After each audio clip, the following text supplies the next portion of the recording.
Circus বহুদিন ধরে দেখে আসছি। তথ্যমন্ত্রী বিএনপির এ ধরনের সার্কাস আমরা বহুদিন ধরে দেখে আসছি। মির্জা ফখরুল ইসলাম আলমগীর সাহেবের সার্কাসও দেশের মানুষ দেখছে। এগুলো মানুষের কাছে হাস্যরস, কৌতুক ছাড়া আর কিছুই নয়। রোববার ২১শে মে সচিবালয় তথ্য সম্প্রচার মন্ত্রণালয় সম্মেলন কক্ষে সাবাস বাংলাদেশ গ্রন্থের মোড়ক উন্মোচন শেষে সাংবাদিকদের প্রশ্নের জবাবে এমন মন্তব্য করেন তথ্য সম্প্রচার মন্ত্রী এবং আওয়ামী লীগের যুগ্ম সাধারণ সম্পাদক ডক্টর হাসান মাহমুদ। মির্জা ফখরুল ইসলাম আলমগীর ১০ দফা না এক দফা ঘোষণা দিয়ে আন্দোলনে নেমে সরকারের পতন ঘটাবেন, এই বিষয়ে মতামত জানতে চাইলে তথ্যমন্ত্রী বলেন, বিএনপির মাঝে মাঝে এক দফায় যায়, আবার কিছুদিন পর আরেক দফা বাড়ে।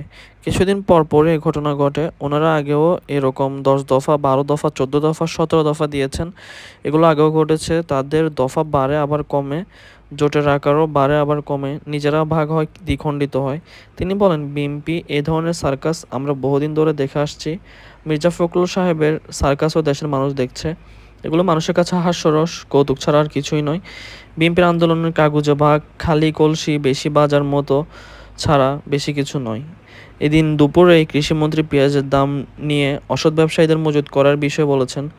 তাহলে এসব ব্যবসায়ীদের বিরুদ্ধে সরকার কেন ব্যবস্থা নিচ্ছে না জানতে চাইলে তথ্যমন্ত্রী বলেন, প্রথমত আমাদের দেশের পণ্যের কোনো সংকট নেই। সরকারের কাছে সকল ভোগ্যপণ্যের যথেষ্ট মজুদ রয়েছে, পাশাপাশি ভোগ্যপণ্য আসছেও। কিন্তু দুঃখজনক হলেও সত্য যে কয়েকজন ব্যবসায়ী এগুলোকে নিয়ন্ত্রণ করার অপচেষ্টায় থাকেন। কিছু আড়তদার, মজুতদার অস্বাভাবিকভাবে অতি মুনাফা লাভের জন্য দাম বাড়ায়। এটি প্রথমত অনৈতিক, আইনবিরোধী। হাসান মাহমুদ বলেন, বাংলাদেশে কিছু মজুত সংক্রান্ত আইন আছে, এগুলো আইন বহির্ভূত। সরকার ভোক্তা অধিকার অধিদপ্তর এই বিষয়ে অনেক কাজ করছে, সেক্ষেত্রে কিছু সফল আমরা পেয়েছি।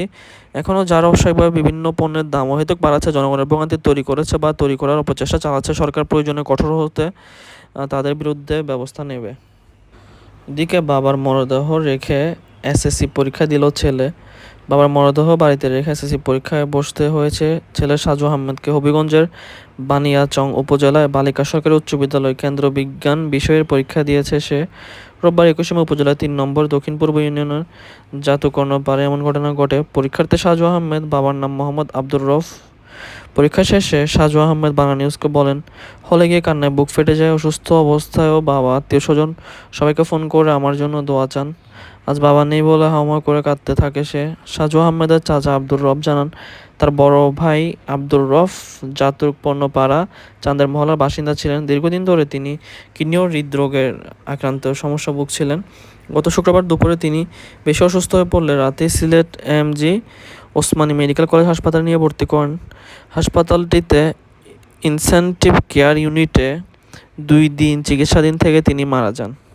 হবিগঞ্জ জেলা মাধ্যমিক শিক্ষা কর্মকর্তা মোহাম্মদ রুহুল্লাহ বলেন, দোয়া করি সাজু আহমেদ যেন লেখাপড়া শেষ করে বাবার স্বপ্ন পূরণ করতে পারে, সেই জন্য স্বাভাবিকভাবে পরীক্ষা দিতে পারে, তার জন্য সংশ্লিষ্টদের খেয়াল রাখতে বলেছি। আত্মসমর্পণ করলেন উত্তর পশ্চিমাঞ্চলের ৩১৫ চরমপন্থী। র্যাবের আহ্বানে সাড়া দিয়ে আন্ডারগ্রাউন্ডে থাকা বেশ কয়েকটি চরমপন্থী সংগঠনের সক্রিয় ৩ শতাধিক সদস্য আত্মসমর্পণ করেছেন। রোববার ২১শে মে দুপুরে সিরাজগঞ্জের মঙ্গলায় র্যাব ১২ সদর দপ্তরের স্বরাষ্ট্রমন্ত্রী আসাদুজ্জামান খান কামালের হাতে অস্ত্র জমা দিয়ে আত্মসমর্পণ করেন তারা। আত্মসমর্পণকারী চরমপন্থী সংগঠনগুলো হলো পূর্ব বাংলা কমিউনিটি পার্টি এমএল, পূর্ব বাংলা সর্বহারা পার্টি এমবিআরএম ও পূর্ব বাংলার সর্বহারা পার্টি জনযুদ্ধ। ৭ জেলার ৩১৫ জন চরমপন্থী ২১৬টি অস্ত্র জমা দিয়ে আত্মসমর্পণ করেন।